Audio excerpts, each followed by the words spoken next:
could be driving. The time to save on new Accords is right now during Happy Honda Days at Team Honda. Get our lowest prices and biggest savings on our largest selection of Accords this year. Hurry in before these savings are gone during Happy Honda Days at Louisiana's #1 Honda dealer, Team Honda on Segan Lane.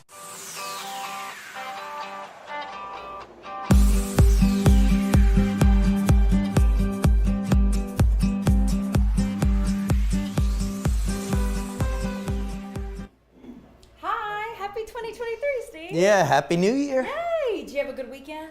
We did. Yeah, we partied kind of hard. But yeah, no, had a good New Year's weekend. You? I did. It was wonderful. I spent in New Orleans, and I tell you what, I have a good feeling about this year. I think it's going to be good for all of us. I like the optimism. Fingers crossed. And I hope the weather stays like that too. No major anything. Well, I'm not jinxing it. I can't promise you that. Yes.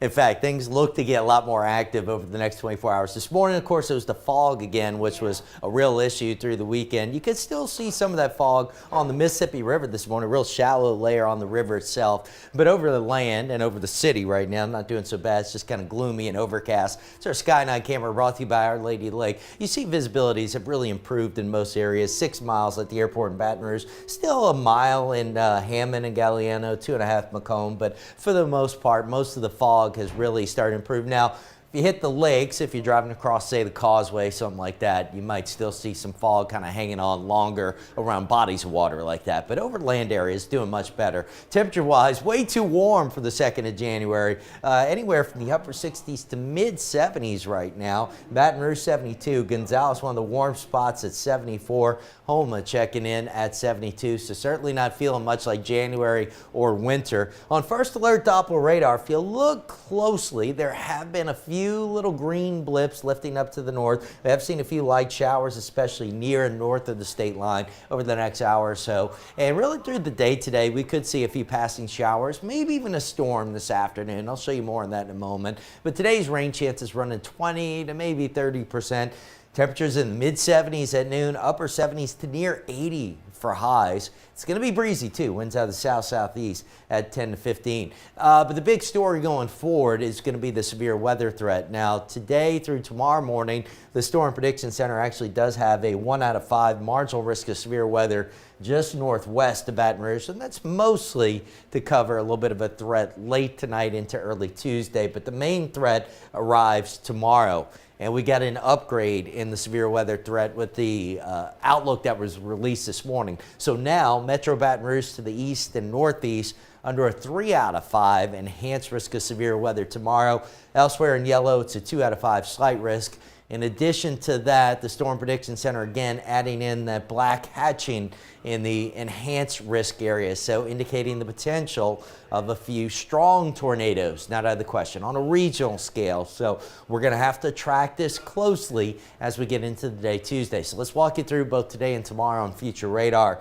Right now, we do have a few light showers lifting up to the north. Here we are at noon. That pattern kind of continues. Future radar suggests may start to squeeze out, maybe even a storm or two this afternoon. That's 2:30. It does look like better rain chances, slightly better rain chances near and north of the interstates today. And then you see into this evening, maybe a little bit of rain off to our east. Not seeing a whole lot. But into the overnight, we expect a little more rain. Here are a few showers starting to break out around daybreak. I've got isolated showers in the overnight forecast. But notice how quickly things start to really fire tomorrow morning. So here we are approaching the lunch hour, 11 a.m. And the HRRR really showing storms beginning to take off locally. So it's going to start to happen pretty quickly, we think, mid to late morning on Tuesday. Some of those storms continue here into the afternoon at 3 o'clock. And so there's two things to note. Number one, there's going to be a relatively broad window where storms could develop, and therefore that severe weather potential kind of falls in a broad window anywhere from about mid-morning tomorrow right on into tomorrow evening. And then number two, some of these storms, we could get these little linear segments that don't make a whole lot of eastward progress for a while, and that could lead to some locally heavy rainfall. So that's 3 o'clock, and you'll see here even 7 o'clock tomorrow evening seeing some storms on the board, although the model suggests the intensity is not quite as bad. And we still have a little rain hanging off here through about midnight. This is a cold front beginning to move through, so it's around midnight or so, give or take an hour or two in Metro Baton Rouge. So we'll see that front moving through. Once the front moves on through, the rain's in, skies clear out. By Wednesday morning, we are all dry and doing much better. All right, here's a look at the rain totals forecast in the Weather Prediction Center. They're showing an inch or less on average locally. But again, I was talking about some of those little segments could kind of get hung up for a while, and that could really enhance the rain. So I'd say not only locally higher amounts, could be much higher in spots. So I can't rule out some localized flooding on Tuesday. Today, a few passing showers, highs near 80, but tomorrow, stay weather aware. Storms likely, some of those strong to severe. Some could produce tornadoes, so make sure you have ways to get warnings. First Alert weather app, wireless emergency alerts on your phone. Make sure they're toggled on. A weather radio, good to have. The rains exit before daybreak Wednesday. The week ends much quieter. It's going to be drier, a bit cooler. Thursday and Friday, we're down into the 40s. Could even see some upper 30s by Friday. Highs in the 60s Thursday and Friday. A little milder this weekend. Could see a couple of showers back by Sunday. And a chance of low rain continues into early next week. Liz? We've got our eyes on tomorrow, Steve. Thank you for that update. Yep. Okay, folks. A lot on this Monday morning. A busy weekend as we sent you a lot of alerts to your phone, kind of letting you know about all the things happening in... Oh, stand by. There we go. It'd help if my mic was not muted. There we go. Okay, folks, we are still tracking a lot of headlines for you here in our part of the world. We sent you a couple alerts about all of the breaking news regarding that traffic crash that held... Well, let's get... There we go. A traffic crash that started in Baton Rouge, ended up in West Baton Rouge Parish, and then back in Baton Rouge. Let's talk about the victims impacted by that. These two girls, they're Bruley High School students. We've got a sophomore and a junior. We're remembering Maggie Dunn and Caroline Gill. These two students at Bruley High were the victims of a multi-parish police chase that dipped into Bruley, and today, the Bruley High School community is remembering these two by hosting a candlelight vigil on the football field at 5:30 tonight. So this is an invite to the community to come out as people who loved these two, coming out to mourn and remember them as the investigation plays out here. There are a lot of moving pieces to this story. So while the candlelight vigil happens tonight, we're also following the details of who the authorities, the 18th JDC District Attorney Tony Clayton tells us has some part here. So this is actually Addis Police Officer David Cawthron. We're told by District Attorney Clayton that he was involved in that police chase when Addis Police got involved as it crossed into the Baton Rouge area. Again, this all stems from originally a Baton Rouge Police Department investigation that started with a home invasion and the theft of a vehicle. Well, the person, Tyquel Zanders, who stole that vehicle allegedly from his father's home, took that vehicle from a traffic stop there on River Road in Baton Rouge. Well, he refused to stop for police officers. So Baton Rouge PD ending up chasing him into West Baton Rouge Parish, and that's how that chase got into Bruley. And then apparently Addis Police Officer David Cawthron got involved with this too, with Tony Clayton telling us that his speeds were as high as about 100 miles per hour down LA1, and that's where this deadly crash happened. So at this time, we're told that David Cawthron, officer with Addis PD, is charged with 2 counts of negligent homicide for the death of the 2 girls, and then 1 count of negligent injuring. That injuring charge is for a third person who was involved in that crash. That is a boy, we're told, that was in the back seat of the teenager's vehicle.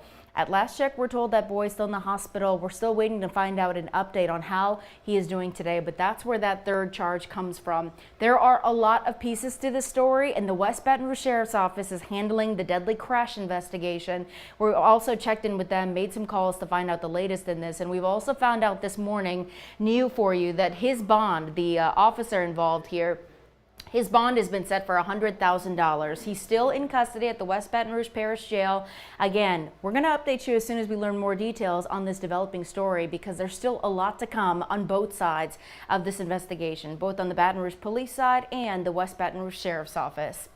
Okay, let's talk about something a little bit lighter today. The Baton Rouge hockey scene is back tonight for one more time, but hopefully not for the last time.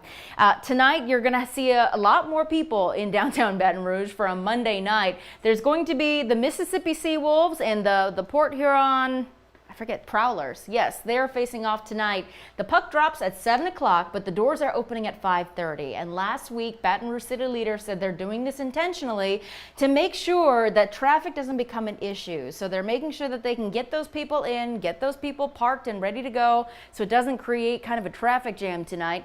7 o'clock is when that match actually starts. And this, again, is kind of a litmus test to see if there's enough demand for hockey in the Capital Region. So after tonight, Capital City Leaders are going to assess whether it's worth bringing a hockey team here in the Baton Rouge area. So if you'd like to check out all that's going on, actually, we've been told that the game for tonight, the hockey game, all the tickets are sold out. So for those who are going, just a reminder, the Raising Cane's River Center has a clear bag policy and they are entirely cashless. So you have to bring some sort of electronic payment like a credit card or maybe PayPal or a Venmo, some way to pay electronically because they do not take cash at the River Center.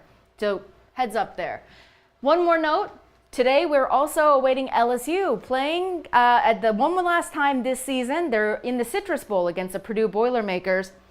Our Jacques Doucet gave us a good preview this morning of what they're up against. We're not going to see a lot of the starters that we saw earlier on in the season, but it's still exciting to see them play one more time, this time in Florida. And so Jacques Doucet and our 9 Sports team has all the coverage from Orlando, and we're going to bring that to you in later editions of 9 News. And you can catch those newscasts and those replays here on WAFB+.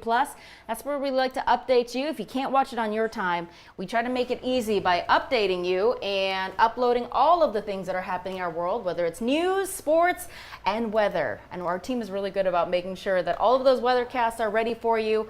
Shift by shift, you guys are letting folks know what's happening, and we're keeping our eyes on this in the meantime. Yeah, so for the second time in a couple weeks, watching, a tornado threat unfold here, so we'll track it closely. Okay, let's leave you off with one more thing to kind of smile at. There weren't too many interesting things happening, given the New Year's holiday. A lot of people were out celebrating. Yeah. But one thing that did not happen, Steve, there is no Mega Millions winner after last Friday's drawing. So you're saying there's a chance? There is a chance. For me. You could be a multimillionaire, Steve. All right, count me in. Yeah, so the cash option, Liz, if you were to win this, it'd be $395 million. Just a measly 395.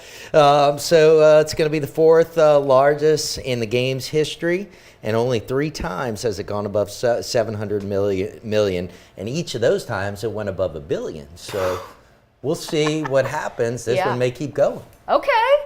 I tell you what, I wonder if more people aren't buying tickets this go around because of what happened last time. Because usually, you know how when they keep saying there's no winner, and then we see that jackpot increase because more people are buying into it. We haven't seen that this time around. Yeah, I guess we'll see what happens. There was definitely some confusion that last time. Oh, yeah. Was that Mega or Powerball? I can't even remember. I can't remember either. But yeah, there was definitely some confusion. So I guess we'll see. It was like a gotcha. We have a winner, but we don't. And then a day later, they said someone out of California ended up winning. Yeah, there was the whole delay. Yeah. It was weird. We'll see. But in any case, if you get a ticket and you win, give us a call. We still want to know if you won. We'd be your best friends. Give me your social security number. I need your address. All of the above. All of the above. Okay, well, good luck, and good luck to you too, Steve. Thanks, you as well. We'll be back tomorrow with a deeper look into that severe weather threat. And of course, our First Alert Weather team will update you all day on this as you guys keep your eyes on it. Yeah, we'll be tracking it closely. We'll have the team here and let you know what you need to know. But for now, just get ready. Could get pretty active tomorrow. Make the most of every moment together in a 3-row Mazda CX-9. Find yours during the season of inspiration. Make no payments for 90 days on a new CX-9 during the season of inspiration at Team.